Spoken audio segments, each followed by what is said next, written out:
तो दोस्तों आज हम पढ़ने वाले क्लास 9 सिविक्स का चैप्टर नंबर 3 जिसका नाम है इलेक्टोरल पॉलिटिक्स। इस चैप्टर में हम इलेक्शन के बारे में जानेंगे कि इलेक्शन क्या होते हैं, कैसे होते हैं और क्यों होते हैं। तो चलिए जानते हैं इस वीडियो में।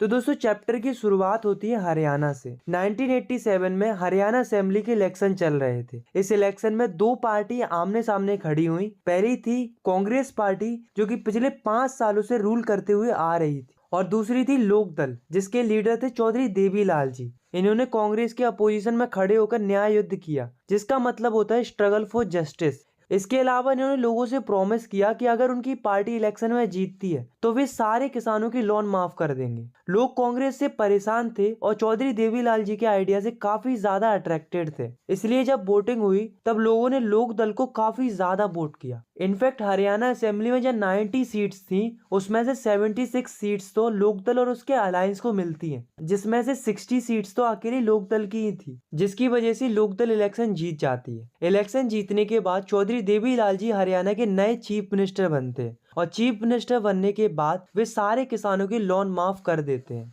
लोकदल पार्टी अगले 4 सालों तक रूल करती है, लेकिन उसके बाद जब 1991 में जब फिर से इलेक्शन होते हैं तब लोकदल पार्टी हार जाती है और कांग्रेस जीत जाती है। Why do we need a election? आखिर हमें इलेक्शन की जरूरत क्यों होती है? किसी भी डेमोक्रेसी में एक रेगुलर इंटरवल के साथ इलेक्शन होते हैं। जैसे कि अगर हम अपनी इंडिया की बात करें तो इंडिया में हर एक 5 सालों में इलेक्शन होते हैं। पूरी दुनिया में 100 से ज्यादा कंट्री ऐसी हैं जहां पर रिप्रेजेंटेटिव को चुनने के लिए इलेक्शन होते हैं। अब सवाल ये उठता है कि क्या बिना इलेक्शन की भी डेमोक्रेसी हो सकती है? ऑफ कोर्स हो सकती है। अगर सारे लोग आपस में बैठकर मिलजुल कर कोई डिसीजन ले तो बिना इलेक्शन के भी काम चल सकता है, लेकिन ये एक छोटी कम्युनिटी के लिए ठीक है, बड़ी कम्युनिटी के लिए ये पॉसिबल नहीं है। क्योंकि अगर हम अपनी इंडिया की बात करें तो इंडिया में 140 करोड़ लोगों की जनसंख्या है, तो ऐसा तो हो नहीं सकता कि 140 करोड़ लोग एक साथ बैठकर डिसीजन ले सकते। पर एक चीज हो सकती है कि जो सारे लोग अपने आप से ही कुछ लोगों को चुन लें जो उनके हिसाब से उनके लिए सही रहेंगे डिसीजन लेने के लिए। पर इसमें भी एक प्रॉब्लम है कि बिना इलेक्शन के इतने सारे लोगों में से अच्छे लीडर चुने कैसे, और अगर चुन भी लिया तो क्या गारंटी है कि वो आगे जाकर जनता के हिसाब से काम करेंगे? तो क्या हम उन्हें बाद में जाकर हटा सकते हैं? ऑफ कोर्स हटा सकते हैं, पर इसके लिए हमें जरूरत होगी इलेक्शन की। इलेक्शन की मदद से लोग अपने पसंद का रिप्रेजेंटेटिव चुन सकते हैं और अगले इलेक्शन में उसे हटा भी सकते हैं। What makes an election democratic? ऐसी क्या चीज है जो इलेक्शन को डेमोक्रेटिक बनाती है? फर्स्ट, इलेक्शन को हम तभी डेमोक्रेटिक कह सकते हैं जब हर एक व्यक्ति के पास अपना एक वोट हो और उस वोट की एक वैल्यू हो। सेकंड, किसी भी कंट्री में फ्री इलेक्शन होने चाहिए और लोगों के पास चॉइस होनी चाहिए। थर्ड है, इलेक्शन रेगुलरली होने चाहिए हर कुछ सालों में। फोर्थ है, जिस कैंडिडेट को लोगों ने वोट देकर चूज किया है उसे ही इलेक्ट किया जाना चाहिए। फिफ्थ है, election free and fair manner में होने चाहिए जिससे लोग जिसे चाहें उसे वोट दे सके बिना किसी डर के। तो दोस्तों किसी कंट्री में ये सारे प्रिंसिपल फॉलो होंगे तभी इलेक्शन डेमोक्रेटिक होंगे, अदरवाइज नहीं होंगे। Now the next topic is it good to have a political competition? क्या पॉलिटिकल कॉम्पिटिशन होना सही है? चलिए देखते हैं। अब आप खुद ही सोचो कि अगर पॉलिटिकल पार्टीज के बीच में कंपटीशन नहीं होगा तो इलेक्शन की कोई वैल्यू ही नहीं रहेगी। अगर घोड़ों की रेस में एक ही घोड़ा दौड़ेगा तो ऑब्वियस सी बात है फर्स्ट भी वही आएगा। इसलिए कंपटीशन होना जरूरी है, क्योंकि कंपटीशन होगा तभी तो बेस्ट का पता चलेगा। लेकिन पॉलिटिकल कंपटीशन होने से कई सारे नुकसान भी है। पॉलिटिकल कंपटीशन के चलते लोगों के बीच में डिवीजन होता है। इसके अलावा पार्टीज एक दूसरे पर आरोप लगाती हैं और कई सारी डर्टी ट्रिक्स का इस्तेमाल करती हैं इलेक्शन को जीतने के लिए। इसकी वजह से समाज और देश के अच्छे लोग जो वास्तव में लोगों के लिए अच्छा करना चाहते हैं वो इन्हीं कारणों की वजह से इलेक्शन में नहीं उतरते। हमारे कॉन्स्टिट्यूशन मेकर्स को ये बातें पहले से पता थी, फिर भी उन्होंने लॉन्ग टाइम विजन को ध्यान में रखकर फ्री कंपटीशन को ही चूज किया। उन्होंने ऐसा इसलिए किया क्योंकि उन्हें पता था कि आने वाले समय में यही व्यवस्था बेहतर काम करेगी। पर आजकल के नेता लोगों की सेवा के लिए नहीं बनते हैं, बल्कि वे बड़ी से बड़ी कुर्सी और ज्यादा से ज्यादा अधिकार पाने के लिए इलेक्शन लड़ते हैं। तो इससे बचने के लिए पॉलिटिकल कंपटीशन होना बहुत ही ज्यादा जरूरी है, क्योंकि नेता जानते हैं कि उन्होंने अगर लोगों की इच्छा के अनुसार काम किया तब तो उनकी लोकप्रियता बढ़ेगी और अगले चुनाव में उनकी जीत की संभावना भी बढ़ेगी। और अगर उन्होंने जनता के हिसाब से काम नहीं किया या फिर जनता को असंतुष्ट किया तो वे अगला इलेक्शन नहीं जीत पाएंगे। इस तरह यदि कोई पॉलिटिकल पार्टी केवल सत्ता में आने की इच्छा से ही आगे आई है तो अभी उसे मजबूरन जनता की सेवा करनी होगी, नहीं तो लोग अगले इलेक्शन में उसकी पार्टी को छोड़कर किसी दूसरी पार्टी को वोट देकर उसे पावर में लाएंगे। What is our system of election? इस टॉपिक में हम पढ़ेंगे कि इंडिया में इलेक्शन किस टाइप से होते हैं। तो इंडिया में दो तरह के इलेक्शन होते हैं, एक लोकसभा के लिए और दूसरे विधानसभा के लिए। लोकसभा के इलेक्शन सेंट्रल लेवल पर होते हैं जिसकी मदद से प्राइम मिनिस्टर को चुना जाता है, और विधानसभा के इलेक्शन स्टेट लेवल पर होते हैं जिससे चीफ मिनिस्टर को चुना जाता है।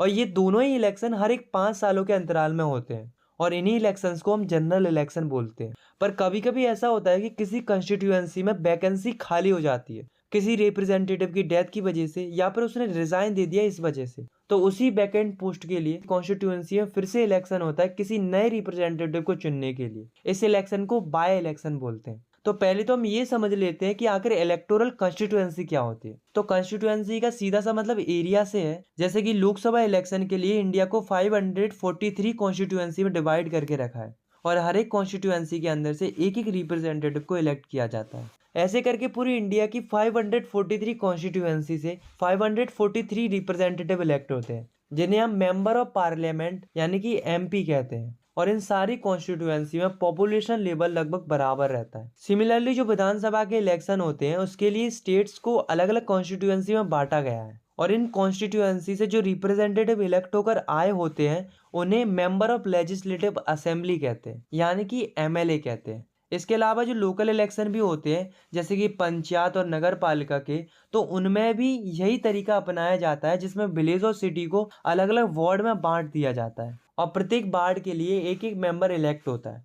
Now we talk about reserve constituency. तो दोस्तों जो हमारे कॉन्स्टिट्यूशन मेकर्स थे उन्होंने रिजर्व्ड कॉन्स्टिट्यूएंसी का सिस्टम बनाया। मतलब जो समाज के वीकर सेक्शन के लोग हैं जैसे कि एससी और एसटी कैटेगरी के लोग, उनके लिए सीट्स रिजर्व की गई हैं। मतलब अगर कोई कॉन्स्टिट्यूएंसी एससी कैंडिडेट के लिए रिजर्व की गई है तो उस कॉन्स्टिट्यूएंसी से केवल एससी कैटेगरी का एक कैंडिडेट इलेक्शन लड़ सकता है, और अगर कोई कॉन्स्टिट्यूएंसी एसटी कैंडिडेट के लिए रिजर्व की गई है तो वहां से केवल एसटी कैटेगरी का ही कैंडिडेट इलेक्शन में खड़ा हो सकता है। तो ये जो रिजर्व कॉन्स्टिट्यूएंसी का सिस्टम है उसे हमारे कॉन्स्टिट्यूशन मेकर्स ने इसलिए इंक्लूड किया ताकि जो पिछड़े लोग हैं वो आगे आ पाए और वो भी इलेक्शन लड़ पाए, क्योंकि ऐसे लोगों के पास ना ही रिसोर्सेस होती है और ना ही एजुकेशन होती है और ना ही इनका किसी से कांटेक्ट होता है। तो ऐसे में इनका जीतना तो लगभग इम्पॉसिबल हो जाता है। तो इसके लिए रिजर्व कॉन्स्टिट्यूएंसी का सिस्टम इंट्रोड्यूस किया गया ताकि पावरफुल लोग ही हमेशा इलेक्शन ना जीतते रहे, वीकर सेक्शन के लोगों को ही बराबर मौका मिले इलेक्शन जीतने का। तो अब हम बात करते हैं कि कितनी कितनी सीटें रिजर्व की गई हैं एससी और एसटी कैटेगरी के कैंडिडेट्स के लिए।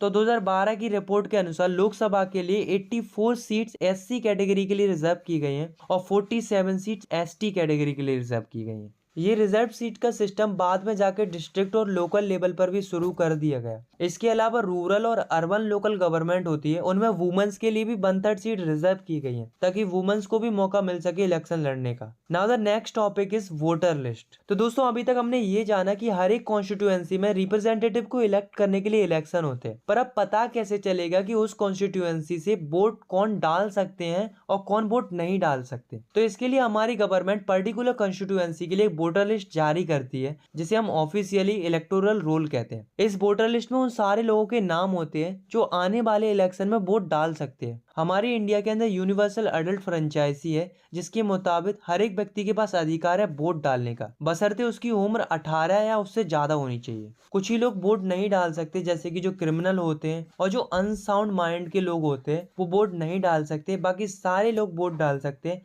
जैसे ही कोई बच्चा 18 साल का हो जाता है तो उसका नाम वोटर लिस्ट में ऐड कर दिया जाता है, और किसी कारणवश किसी की डेथ हो जाती है तो उसका नाम वोटर लिस्ट से हटा दिया जाता है। ये अपडेट वोटर लिस्ट के अंदर हर 5 सालों में होता है इलेक्शन से पहले। इसके अलावा गवर्नमेंट एक कार्ड इशू करती है जिसे इलेक्शन फोटो आइडेंटिटी कार्ड यानी कि इपिक बोलते हैं, बट इसको हम सिंपल भाषा में वोटर आईडी भी बोलते हैं। ये कार्ड उन लोगों को इशू कराया जाता है जिनका नाम वोटर लिस्ट में होता है, और जब भी कोई वोट डालने जाता है तब इस कार्ड को वो अपने साथ ले जाता है as a proof. Nomination of candidate, इसका मतलब होता है कि अगर किसी को इलेक्शन में खड़ा होना है तो वो कैसे पार्टिसिपेट करेगा। चलिए देखते हैं। तो होता क्या है कि अगर किसी की एज 18 साल है तो वो केवल वोट डाल सकता है, इलेक्शन नहीं लड़ सकता। अगर किसी को इलेक्शन लड़ना है तो उसके लिए उसकी मिनिमम एज 25 ईयर होनी चाहिए, तभी वो इलेक्शन में एज अ रिप्रेजेंटेटिव खड़ा हो सकता है। आप अपनी खुद की पार्टी बनाकर इलेक्शन में खड़े हो सकते हो, या फिर अगर आपको किसी बड़ी पार्टी का टिकट मिल जाता है तो आप उस पार्टी के बिहाफ में इलेक्शन लड़ सकते हो। इलेक्शन लड़ने के लिए कैंडिडेट को एक नॉमिनेशन फॉर्म भरना होता है, जिसमें कैंडिडेट को अपनी सारी जानकारी भरनी होती है। इसके साथ साथ उसको कुछ स्पेसिफिक अमाउंट भी पे करनी पड़ती है as a security deposit. Supreme court ने कुछ चीजें कंपलसरी कर दी हैं, जैसे कि जो भी कैंडिडेट इलेक्शन लड़ेगा उसको अपने बारे में बहुत सी चीजें डिस्क्लोज करनी पड़ेंगी, जैसे कि उसकी एजुकेशन क्वालिफिकेशन क्या है, उसके पास प्रॉपर्टी कितनी है, उसके ऊपर कोई क्रिमिनल केस पेंडिंग तो नहीं है। इन सब चीजों को वेरीफाई किया जाता है और कैंडिडेट की ये सारी जानकारी लोगों के बीचों ओपन कर दी जाती, ताकि वोटर्स को पता रहे कि वो किस टाइप के कैंडिडेट को वोट दे रहे हैं। Election campaign. अब दोस्तों ऐसा तो हो नहीं सकता कि इलेक्शन हो और कोई पार्टी और कैंडिडेट अपना प्रचार प्रसार ना करे। जैसा कि आप इन पिक्चर्स में देख सकते हो कि कई सारी पार्टी रैली करती हैं, पब्लिक मीटिंग करती हैं, इंटरव्यू होते हैं, टेलीविजन पर एडवर्टाइजमेंट होते हैं। ये क्यों होते हैं? ताकि रिप्रेजेंटेटिव या कैंडिडेट अपने बारे में जनता को बता सके और डिस्कशन कर सके लोगों से। इसके लिए इलेक्शन कमीशन 2 हफ्तों का टाइम देता है। इन 2 हफ्तों में कैंडिडेट लोगों से कई सारे वादे करते हैं और कई सारे ऐसे इश्यूज पर फोकस करते हैं जिनसे उनको ज्यादा वोट मिल सकते हैं। इलेक्शन को जीतने के लिए पहले भी बहुत सारे लोगों ने कई सारे स्लोगन दिए थे, जैसे कि 1971 लोकसभा इलेक्शन के लिए इंदिरा गांधी ने एक स्लोगन दिया था, गरीबी हटाओ। ऐसे 1971 में भारतीय जनता पार्टी ने एक स्लोगन दिया, सेफ डेमोक्रेसी का। 1977 बंगाल असेंबली इलेक्शन में लेफ्ट फ्रंट ने लैंड फॉर टिलर का स्लोगन दिया। और 1983 आंध्र प्रदेश असेंबली इलेक्शन में तेलुगु देशम पार्टी के लीडर एनटी रामाराव ने एक स्लोगन दिया था, जो कि था protect the self respect of Telugus. तो ये कुछ सक्सेसफुल स्लोगन थे जो कि इस्तेमाल किए गए थे इलेक्शन के टाइम पर। अब दोस्तों हम बात करते हैं ऐसी क्या चीजें हैं जो पॉलिटिकल पार्टी और कैंडिडेट अपने इलेक्शन कैंपेन के दौरान इस्तेमाल नहीं कर सकते। तो पहली चीज है कि कोई भी कैंडिडेट या पार्टी किसी भी वोटर को डरा धमकाकर और पैसे देकर मजबूर नहीं कर सकती वोट डालने के लिए। सेकेंड है कि कोई भी पार्टी और कैंडिडेट रिलीजन और कास्ट का इस्तेमाल करके वोट नहीं मांग सकते। थर्ड है कि कोई भी कैंडिडेट और पॉलिटिकल पार्टी अपनी इच्छा से कितने भी पैसे खर्च नहीं कर सकती इलेक्शन कैंपेन के लिए। लोकसभा इलेक्शन में कोई भी कैंडिडेट और पार्टी एक कॉन्स्टिट्यूएंसी के लिए केवल 25 लाख ही खर्च कर सकती है, उससे ज्यादा नहीं। और अगर बात करें विधानसभा इलेक्शन की, तो उसमें एक कॉन्स्टिट्यूएंसी के लिए केवल 10 लाख रुपए ही खर्च कर सकती है। अगर कोई पार्टी या कैंडिडेट इससे ज्यादा खर्च करता है तो कोर्ट उस इलेक्शन को रिजेक्ट भी कर सकता है। फोर्थ है कि कोई भी पॉलिटिकल पार्टी और कैंडिडेट अपने निजी प्रचार प्रसार के लिए गवर्नमेंट व्हीकल्स और ऑफिशियल्स का इस्तेमाल नहीं कर सकती। फिफ्थ है कि कोई भी पार्टी और कैंडिडेट कोई भी प्लेस ऑफ वर्शिप पर इलेक्शन प्रोपोगेंडा स्प्रेड नहीं कर सकते। सिक्स्थ है, जब इलेक्शन अनाउंस हो गए हैं तो उसके बाद से कोई भी मिनिस्टर कोई भी नया प्रोजेक्ट नहीं ले सकते। Polling and counting of votes. Finally ये सारी प्रोसेस के बाद वो दिन आता है जिस दिन सारे लोग वोट करने जाते हैं। इस दिन को वोटिंग डे बोलते हैं। तो जिस भी पर्सन का नाम वोटर लिस्ट में होता है वो अपने नजदीकी पोलिंग बूथ में वोट डालने जाता है। पोलिंग बूथ बेसिकली एक जगह होती है जहाँ पर वोट डाले जाते हैं। तो जैसे ही कोई व्यक्ति पोलिंग बूथ में एंट्री करता है तो सबसे पहले जो इलेक्शन ऑफिसर्स होते हैं वो उस व्यक्ति का आइडेंटिफिकेशन करते हैं। उसके बाद उसकी फिंगर पर मार्क लगाया जाता है, देन उससे बोला जाता है वोट डालने को। सभी कैंडिडेट पोलिंग बूथ के अंदर अपने अपने भरोसेमंद एजेंट बैठा देते हैं, जिससे वे देख सके कि चुनाव ठीक ढंग से हो रहा है या नहीं। पहले के टाइम पर जो लोग वोट डालने आते थे तो उनको एक पेपर दिया जाता था जिसमें सारे कैंडिडेट के नाम और पार्टी सिंबल बने रहते थे। तो वोटर को जिस भी कैंडिडेट को वोट देना होता था तो वो उसके सामने सील लगाकर एक पेटी में डाल देता था। पर इसमें एक समस्या आती थी कि जो कम पढ़े लिखे लोग होते थे वो कुछ इस तरीके की सील लगा देते थे। अब यही समझना मुश्किल हो जाता था कि वोटर ने वोट किसको दिया है, ऊपर वाले को कि नीचे वाले को। और कई बार तो ऐसा भी होता था कि वोटर एक ही पेपर पर 4-4 सील लगा देता था। तो ऐसे में उन वोटों को बाद में जाकर निरस्त करना पड़ता था।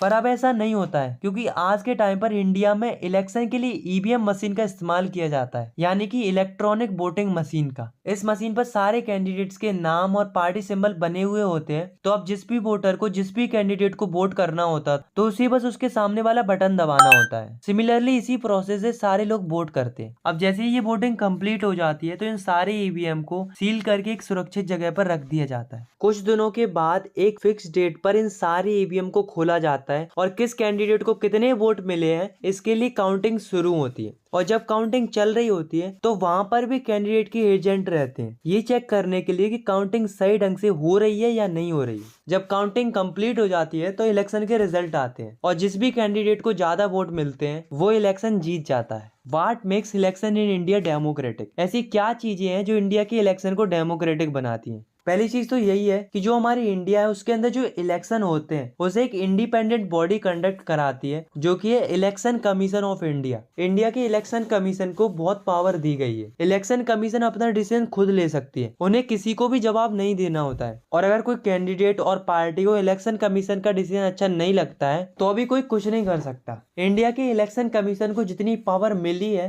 शायद ही किसी देश के इलेक्शन कमीशन को इतनी पावर मिली होगी। सेकेंड है पॉपुलर पार्टिसिपेशन।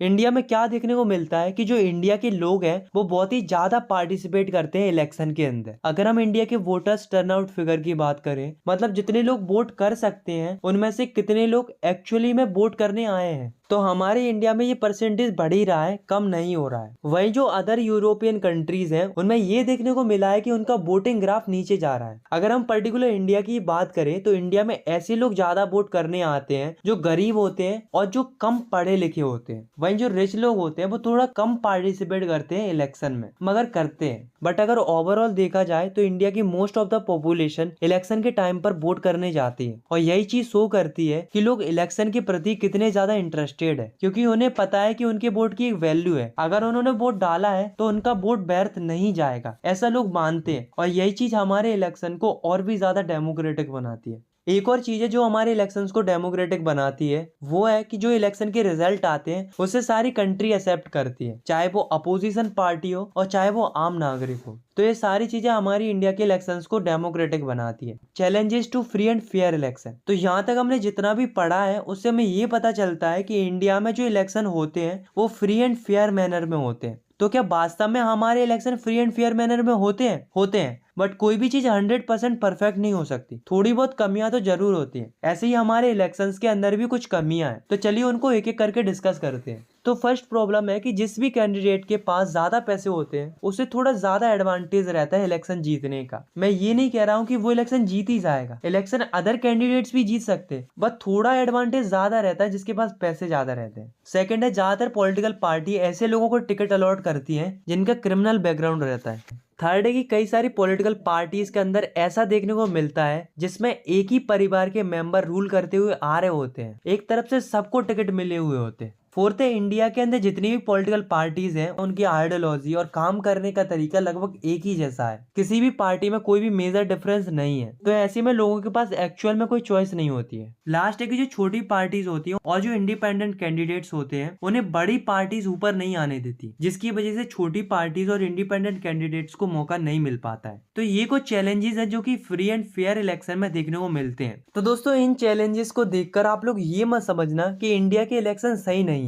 मानते हैं थोड़ी बहुत कमियां हैं, पर इसका मतलब ये नहीं है कि इंडिया के इलेक्शन डेमोक्रेटिक ही ना रहे। और वैसे भी अगर हम कंपेयर करें अदर कंट्रीज से तो हमें पता चलता है कि हमारे इलेक्शन औरों के कंपैरिजन में बहुत अच्छे हैं। आई होप आपको ये वीडियो पसंद आई होगी। अगर आपको ये वीडियो पसंद आई तो आप इस वीडियो को लाइक कर सकते हो और चाहो तो आप इस चैनल को सब्सक्राइब भी कर सकते हो ऐसी क्लास 9 की वीडियोस आगे देखने। तब तक के लिए टेक केयर, मिलते हैं नेक्स्ट वीडियो में।